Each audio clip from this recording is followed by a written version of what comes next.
Thank you, Corin.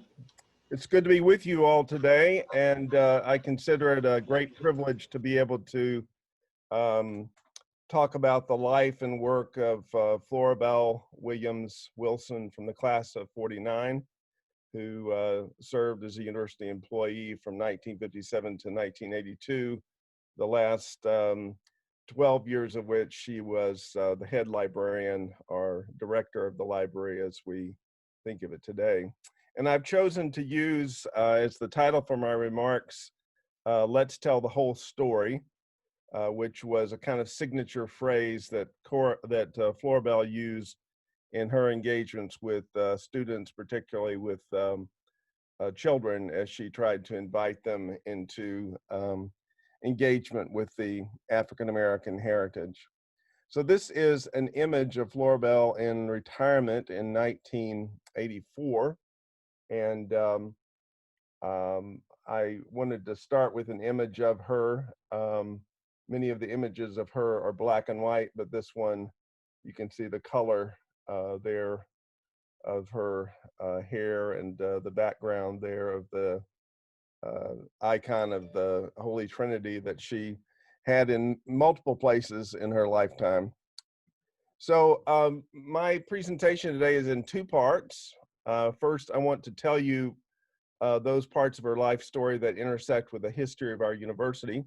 And I want to draw your attention to the ways that she contributed to our ability to understand the experience of students at Indiana Central, particularly in the period after World War II, as well as her contributions to telling the transgenerational story of the Black family, the Underground Railroad abolitionist. You can feel free to interrupt and ask questions, and Corin has indicated how to do that with chat. I would simply ask Corin to then give voice to questions as it makes sense to her, because I'm one of those people who has difficulty walking and chewing bubblegum at the same time. So I'll focus on the talk, and others can help provide the questions. So she was born in 1927. She was an Indianapolis resident her entire life, and she was named for her grandmother and for her aunt, Carrie Bell Hollis. The name Florabelle means pretty flower, and her grandmother liked the name Bell, and so that's how she got her name. We're pleased that today Crystal Rhodes could join us at least for part of the presentation, and she was able to join us for the commemoration of Laura's life at Crown Hill Cemetery earlier this week. Crystal is the niece of Florabelle and looked to Florabelle as her mother, and Crystal's daughter, Naila, was also able to join us on Monday.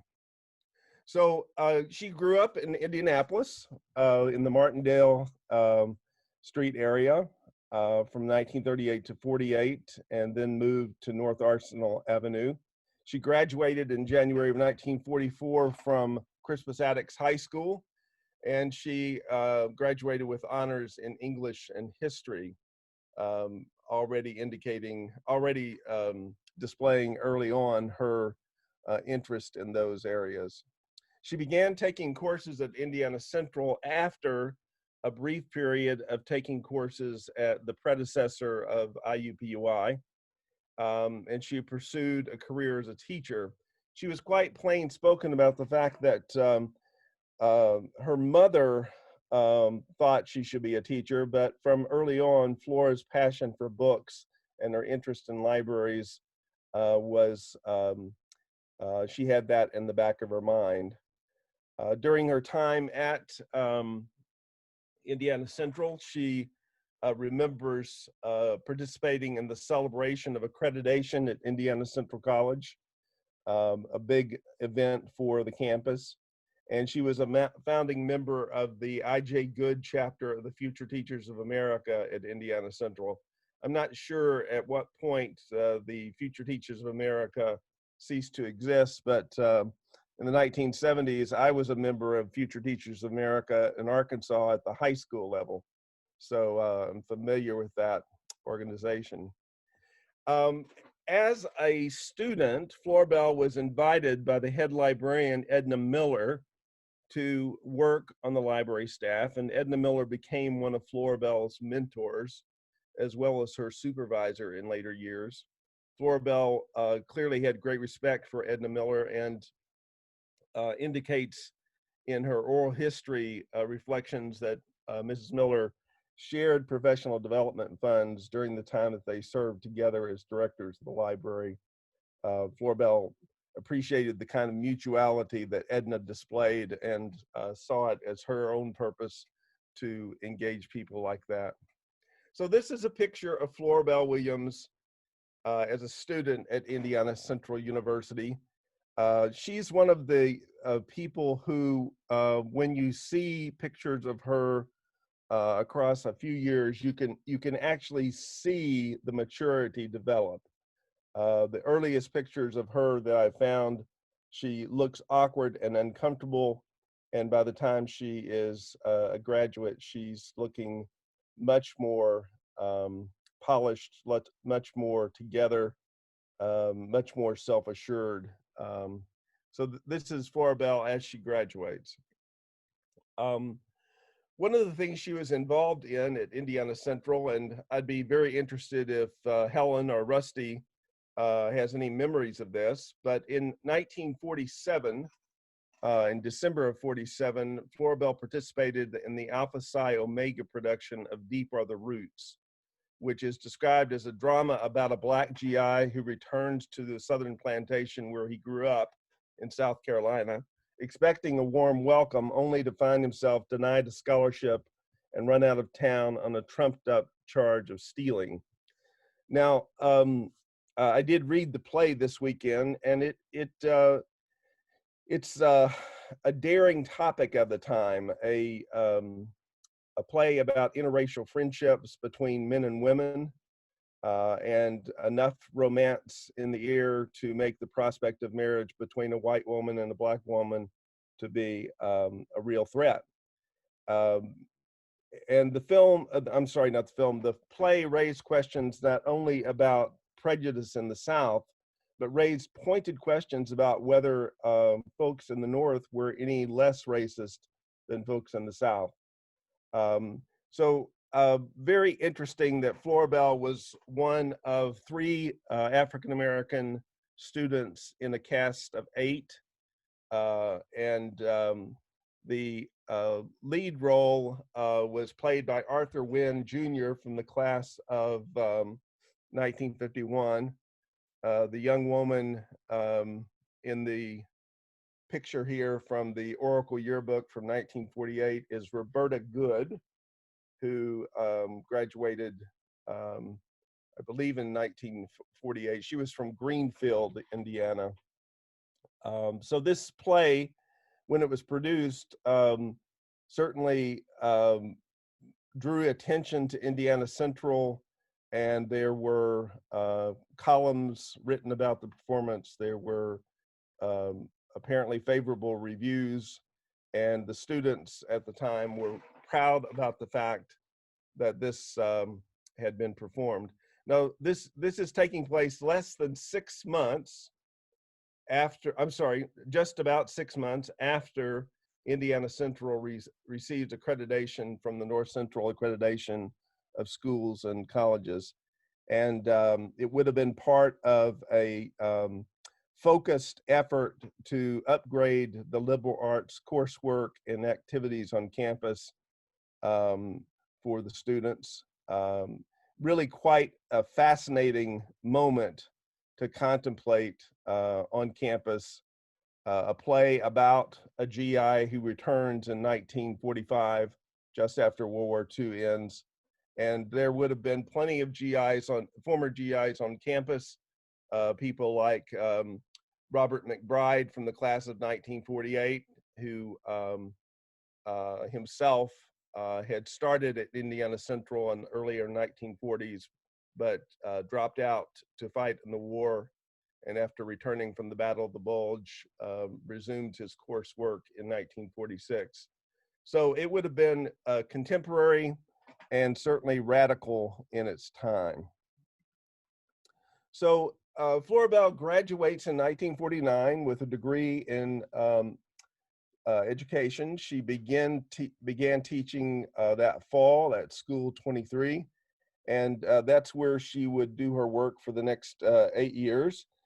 When Indiana University, in cooperation with the state government, began offering opportunities for teachers to get library science degrees in order to serve as librarians for their schools, Florabelle jumped at that opportunity and worked part-time, completing her degree in 1944. I'm sorry, 1961. She serves as assistant librarian at Indiana Central from 1957 to 1971. I like this photograph of her very much. To me, it looks like she had an eye for fashion, although most people tell me that I don't have an eye for fashion, so that may be a qualified judgment there. But notice how crowded that office is as she works with a member of the staff. This would have been the kind of facilities that were available in the very cramped academic hall, now known as Esch Hall. And some of us are old enough to actually have used typewriters like the one that she has on her desk. That would have been a manual typewriter. The one that I typed on back in the 70s was a Royal typewriter. But in the background, you can see bookshelves through the doorway in smallish spaces. The library was spread out over three floors in Esch Hall. She was the first African American to have faculty status at Indiana Central University. That was at a time when the division between faculty and staff was not quite as strongly demarcated as today, but she served as director of the library at Indiana Central and helped design the Cranert Memorial Library that we have today. I know that there are a lot of people today who are proud of the fact that the egg chairs are part of the library decor. I can't say for sure that Florabelle Wilson was responsible for choosing the egg chairs, but I can say that she didn't block it. One of the moments of delight in her career was the day when she got to drive the bulldozer in the groundbreaking ceremony, March 23rd, 1976.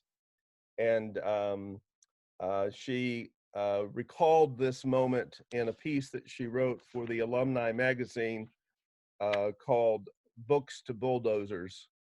It's a very eloquent piece. If you have interest in looking at it, I would remind you that the reflectors, the student reflector, the alumni magazines and reflectors are available in the digital archives of the university's Cranert Memorial Library tab. So it's a 2-page article from July of 1976, and just a lovely reflection about her time at Indiana Central, occasioned by this moment. And here is the hard hat that she wore during construction. This was an emblem of her infectious pride in the project, and everyone knew that Florabelle loved her hard hat. This is one of the items from the Indiana Historical Society collection of her memorabilia. I actually spent some time last month at the Indiana Historical Society collection and made my way through most of the collection from 2008, but there's another collection that was contributed in 1995 that I haven't even been through yet. So if you are familiar with the Cranert Memorial Library as it existed prior to 2015. You know that on the inside, there was, on the left wall, there was a gold letters sign against the paneling there, the library, the treasure of wisdom, the heart of the university. And this was one of the kinds of things that Florabelle was responsible for in the design of the library. I think it bespeaks not only her interests as somebody who curated the books of the library and exhibits and collections of various kinds, but also the sense that the library was an achievement that made it possible for Indiana Central to take its place among the universities at last. When she first came to campus in the 1940s, she took pleasure in the fact that when she got to Indiana Central University, they actually had a library. They actually had dormitories and a gym. And that was something that she didn't find at the former facilities of IUPUI as they existed in the 1940s. So this is Florabelle at an outdoor Cranert Memorial Library ceremony speaking. You can see there she's a tall, elegant figure, and people who remember her, including former President Gene Cease, recall the joyous laughter that she often displayed and the warm enthusiasm that she brought to relationships. She was quite intentional about mentoring students, and her own role in matters of equity, inclusion, and diversity education are things that I want to comment on here as things we should not forget. There was an oral history interview with her done in 1986 in which she describes what her experience was in serving as director of the library. She was very self-conscious about the need to help white students learn to work with people of color, such as herself. She recounts conversations with people about Martin Luther King Jr., conversations with people who clearly didn't know what to make of the fact that they were living in a world in which white people and black people were rubbing elbows with one another. She was intentional about hiring students from different ethnic and cultural backgrounds, and she taught them to work together. She also, both in her spare time and to some extent in her work with the University of Annapolis, interviewed persons like Norman Mirrowfield, who was a renowned jazz musician who had worked with Cole Porter, among others. She collected oral histories from African Americans who lived on the near south side of Indianapolis. She was part of the Midwest Project for Women that focused on the role that women played in leading in their communities. And she herself was the subject of a oral history interview.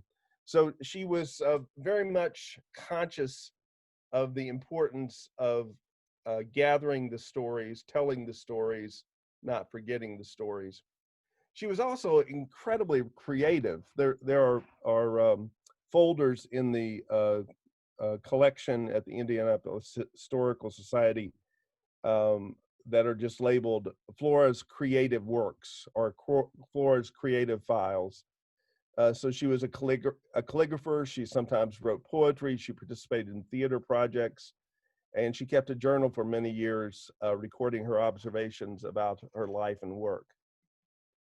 She was a life member of the NAACP. She served as an elder at Emmanuel Presbyterian Church.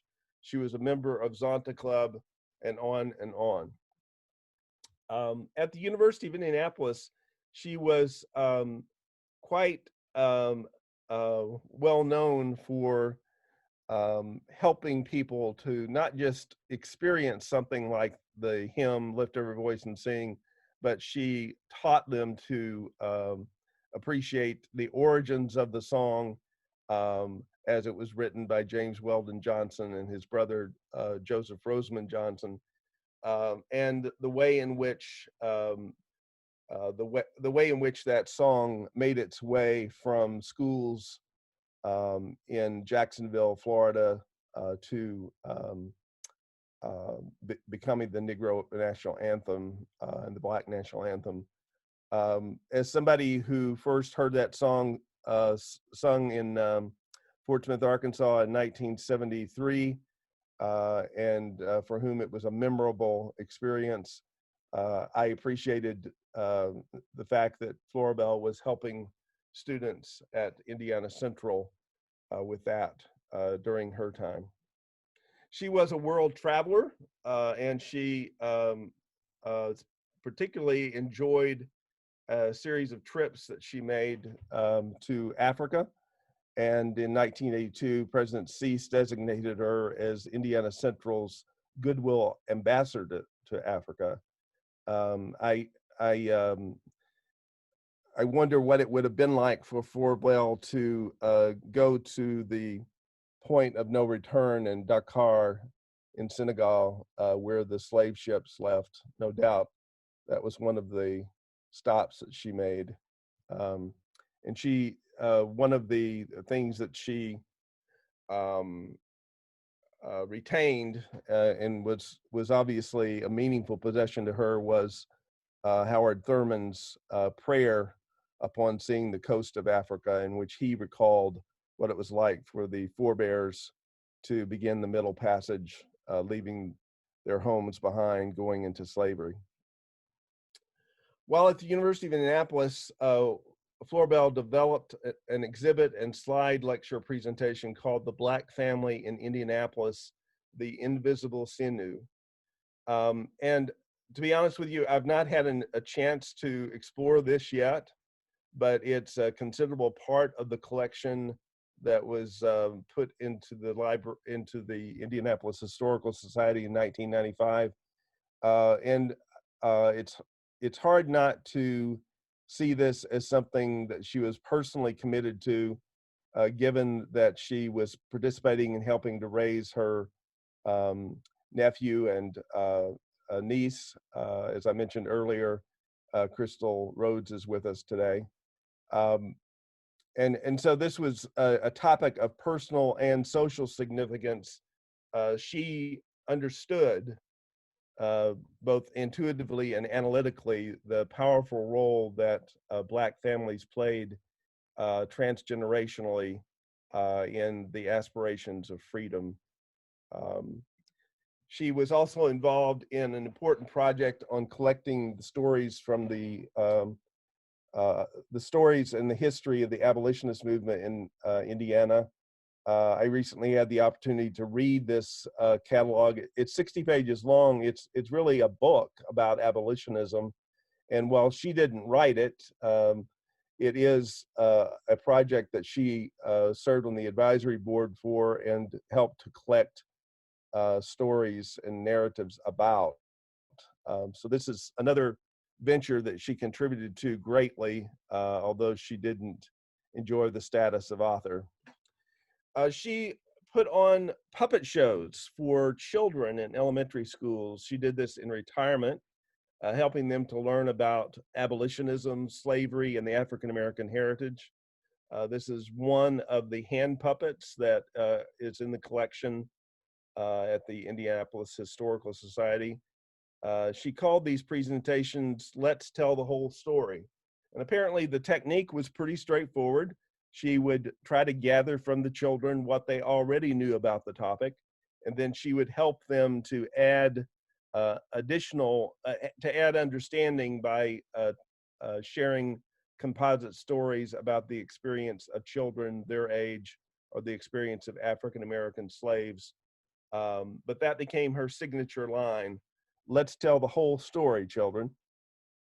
This is and unfortunately, it's a faint photograph, but it's an article from the Mooresville Times of an occasion when she spoke to the Valley Mills School. You can see her, I think she's wearing a dashiki there, and her hair is more in the kind of Afro coif of that time in the 1980s. But this is simply one of many occasions in which she is serving as a volunteer, helping people to engage the African American heritage. In her lifetime, Florabelle was honored, recognized for a number of things. She clearly was appreciated at the University of Indianapolis, receiving the Distinguished Alumna Award in 1982, and the Honorary Doctorate of Letters in 1988. She was recognized for her service as a trustee of the Indiana State Library and her service to the Indiana Historical Society. And the school that she graduated from as a child designated her a distinguished graduate in 1993. Earlier this week, it was my privilege to lead a event at the Crown Hill Cemetery at the site of her grave. And there you see Crystal Rhodes and her daughter Nyla joining me after the service of Thanksgiving in commemoration. Each year, on the occasion of Founders Day, we put a wreath around a wreath at one of the graves of somebody important in the history of our university. In previous years, we've done that with President Roberts, the first president of the university, who's buried in northern Indiana, and William J. Karstedt, the other founder of the university, who's buried at Round Hill Cemetery on the south side of Indianapolis. So that's what we did on Monday. And I would summarize this by saying that Florabelle Williams Wilson, class of '49, was recognized in her lifetime for many accomplishments. We already knew part of the story. Unfortunately, some of us had forgotten aspects of her story. But what I've tried to convey today is that there's even more than most of her coworkers were aware. A variety of ways in which she shared her creative talents, including being part of the theater troupe, the Soul People Repertory. When you put these contributions together, we begin to see that more than 40 years ago, Flora Williams Wilson was already trying to do things that today are priority concerns at UIndy. Today, we are concerned in doing something about equity and inclusion and diversity. Then Florabelle was doing it already on her own, oftentimes as the only African-American employee at the university other than Mary Streets. So just if you're not aware of it, it was not until the late 1970s that we began to get multiple African-American employees on campus. David Woods became a coach. Paul Washington Lacey joined the admission staff. Mary Bush taught in education and served as special assistant to President Esch, and later directed the bridge program. And then as the 1980s went on, we had faculty in nursing and psychology who were African American. In the 1990s, we had colleagues like Bobby Potters join the faculty, and so on. But from 1957 to 1982, the two African Americans on campus who would have been most recognizable, and oftentimes the only two, were Mary Streets in the dining facility, what we now call Streets Corner, and Florabelle Williams. That's my presentation. I would invite your comments, your questions. It doesn't appear that we have any questions in the chat. Well, this is Crystal Rose speaking. Thank Hello? you, Crystal. Yes. Well, it's not a question, but I wanted to thank you. I think this was very well done. And I even learned some things. And I thought I knew almost everything about Aunt Flora, but I even learned some things from this presentation. So thank you very much, Professor Cartwright. Very well done. I appreciate it very much. And our family does too. Thank you, Crystal. Appreciate your being here today. I know you've got to go elsewhere.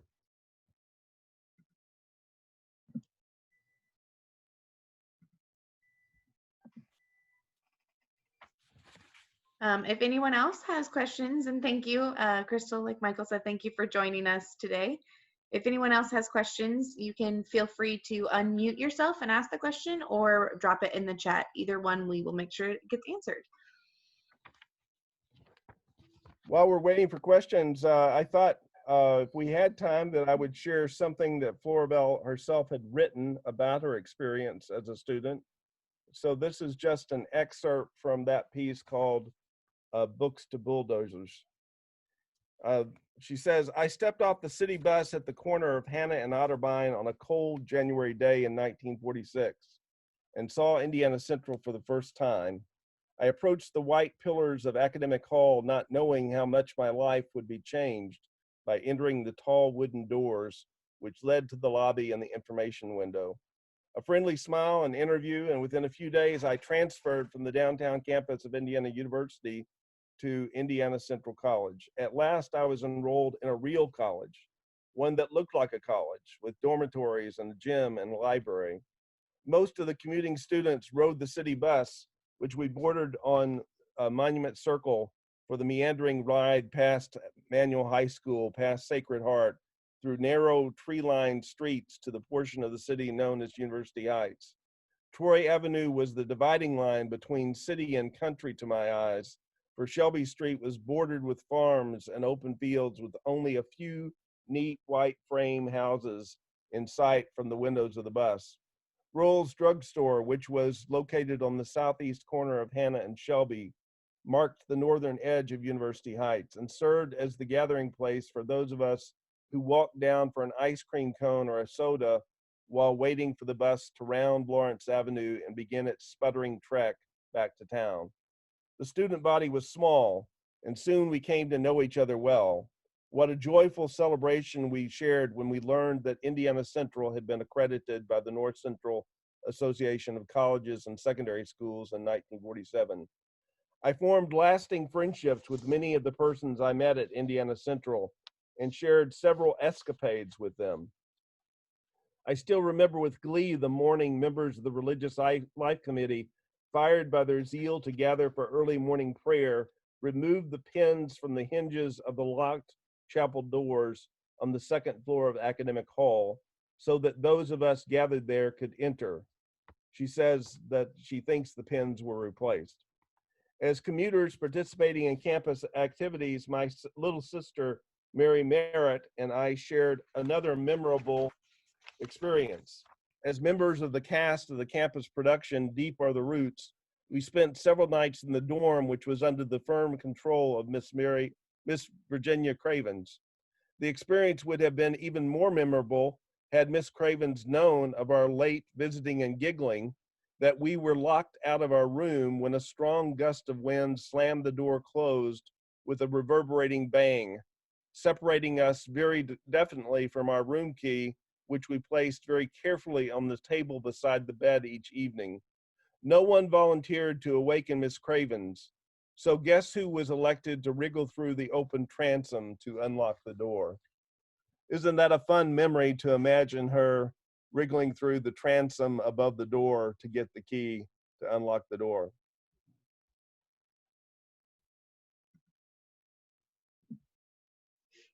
That's very fun. It does look like we have a couple.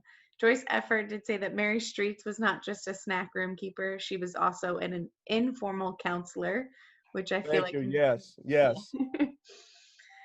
um, and then a couple people have just really dropped their memories of Miss Florabelle in the chat as well, of studying in the old library and seeing her face. And I will share that when we started promoting this on our social media, it was very moving to see how many alumni were commenting and just saying that she always welcomed them with a smile, and they remembered her smile and her warmth every day in the library. So it just, you can tell that she did have a lasting impact on our alumni from her time there.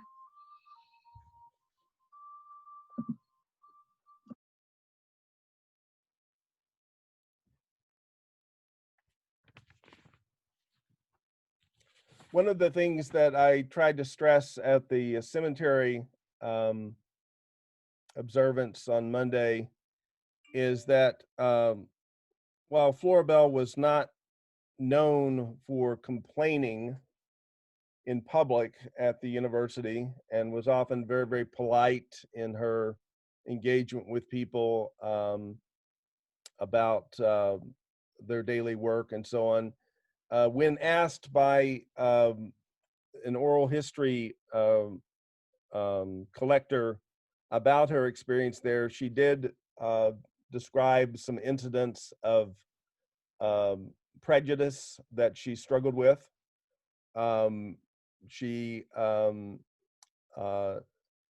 she often asked students to call her Mrs. Wilson because she tired of faculty members, particularly faculty who had known her when she was a student, referring to her as if she was a girl. They would tell students, "Go talk to Florabelle in the library; she'll help you." And so she was could be a little formal, uh, in part because she thought it was important to teach students respect. There were instances in committee meetings in which faculty talked over her or ignored her, and that was frustrating. So I think when we hear that Florabelle Wilson was committed to telling the whole story, that includes the story of racial prejudice, the story of discrimination that she herself experienced at the university during the 25 or so years that she was serving on the faculty staff of the university. And she tried to model a kind of non-racist set of behaviors, respect for people of different backgrounds, for people of color. Um, and so at the grave, I tried to say that using words from the writings of James Baldwin, we dare not ignore the fact that it was Florabelle who paid the price of the ticket whenever she walked out beyond the walls of discrimination that often hemmed her in. And I do as a Euro American, I do think it's important for us to acknowledge that she carried the ball for the university and was acting as an agent of the university in these matters, but she often was alone and exposed in doing so.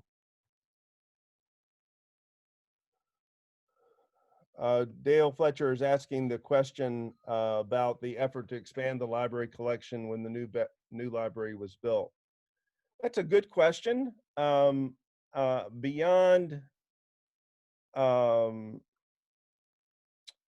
beyond the fact that there was an additional budgetary allotment, I don't know the specifics about the strategy. I do know that even when I got here in 1996, there was the pattern of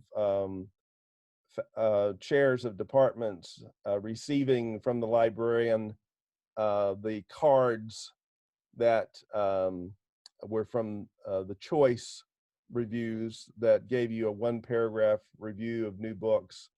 And then each department sent in the copies of the choice cards of the books that they wanted to acquire. That then the librarian had to choose from those which would be priority books. My memory was in 1996, the allotment of books for the philosophy and religion department's collection was about $5,000. And I think we went through that pretty quickly each year.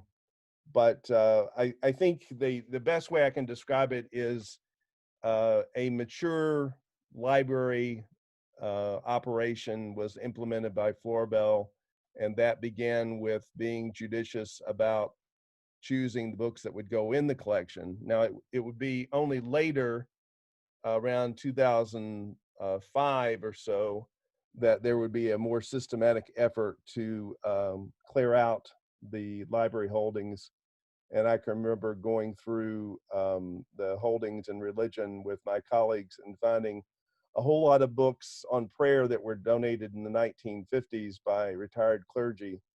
And so that there was still an ongoing effort to curate the collection. Michael, there was also a question.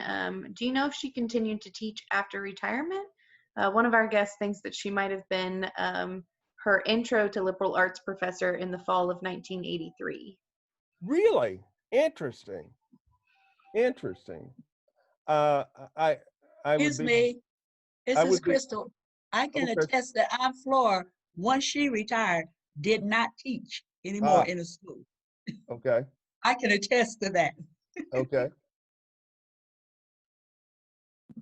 Well, there we So, go. other questions or comments?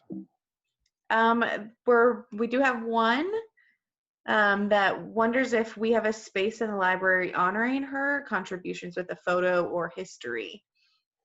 We do not, Patty. I think that's a wonderful, wonderful question, wonderful suggestion.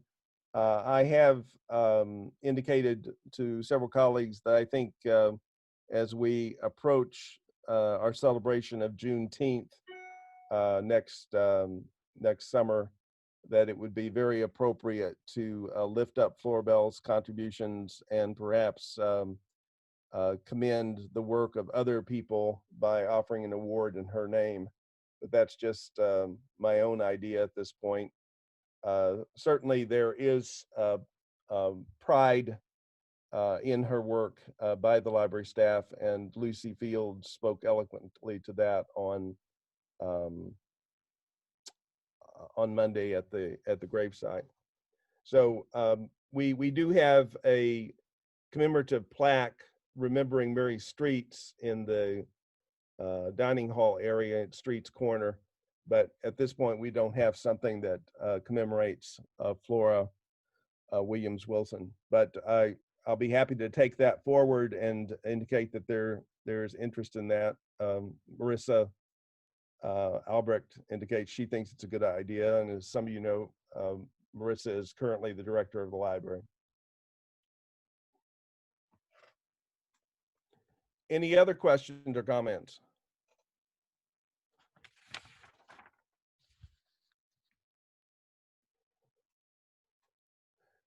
Well, maybe I can call attention to the obvious. I'm aware of the fact that we live in the world of the internet in which lots of things are available at a touch. But I can remember a time when things that I wanted to know about, I had to spend lots of hours looking up. I sometimes tell people that I was curious about the last line of James Baldwin's book, The Fire Next Time, which comes from a African-American spiritual. God gave Noah the rainbow sign, no more water the fire next time. And I spent weeks looking that up, checking out books, doing interlibrary loans. Today you can Google it and find it. In Florabelle Wilson's time, it would have been quite intensive to gather information. And so her dedication to collecting and curating and making things available to students for their education, I think is quite remarkable. And it's just far too easy for us to take it for granted. But she was one of the people who was doing the hard work of creating exhibits to make things accessible to folks. And so I do hope that at some point we can do some kind of retrospective about the specific project that she put together for our university, but that was later distributed elsewhere or exhibited elsewhere, namely The Black Family, the Invisible Sinew. I think that would be something to pay great attention to. precisely because she lived that in her relationships with her family members, with her niece, Crystal, her great niece, Nayla, her nephew, um, Pete. And it was something that she recognized was a part of the story of how African-American liberation and civil rights is furthered by the strength of the Black family. So thank you today for your attention to this. And I am pleased that we could lift up the contributions of Florabelle Wilson from the class of 1949, who lived from 1927 to 2008. Thank you very much, y'all. Thank you for attending, everyone. If you have any questions that you would like for us to pass on to Michael or anything, please feel free to contact the alumni office or my direct email. I think I've shared that in a few of the emails that have gone out. Again, thank you for joining us. And again, as Michael has said, this is just a very special moment in honor of homecoming. Please check the site that you registered at for any upcoming Hound Chats. We plan to continue these through the rest of this month and into October. And so there may be more topics or conversations that you're interested in attending. And we look forward to having you join for those as well. Again, have a wonderful day. And maybe we'll all take a little bit from Mrs. Wilson and go forth with the rest of our day and week this time. So have a wonderful day. Thank you for joining us.